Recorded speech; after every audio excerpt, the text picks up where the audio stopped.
चंद्रपूर जिल्ह्यातील चिमूर तालुक्यातील एक प्रेमी युगल एकमेकांची मस्करी करीत असतानाच प्रियकराने प्रेयसीची ओढणी गळ्याला गुंडाळून झाडाला आत्महत्या करीत असल्याचा बनाव केला आणि ही मस्करी जीवघेणी ठरली। ओढणी गळ्याभोवती आवळली गेली व प्रेयसीच्या डोळ्या देखत प्रियकराला गळफास लागून मृत्यू झाला। ही हृदयद्रावक घटना मंगळवारी सायंकाळी 6:30 वाजताच्या सुमारास चिमूर नेरी रोडवरील भूमी इस्पायर लेआउट मध्ये घडली।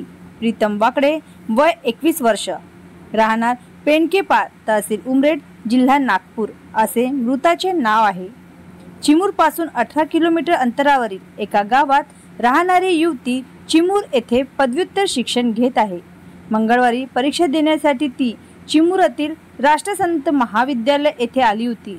सोबत तिचा प्रियकर आलेला असलेला मामेभाऊ सुद्धा आला होता।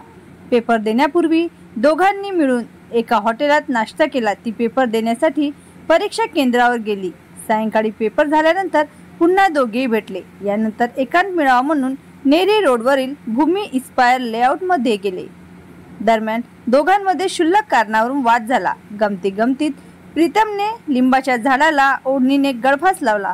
फास गळ्याभोवती आवळला गेल्याने त्याच्या जागीच मृत्यू झाला। प्रेयसीने प्रीतमला वाचविण्याचा प्रयत्न केला, मात्र तिचे प्रयत्न निष्फळ ठरले।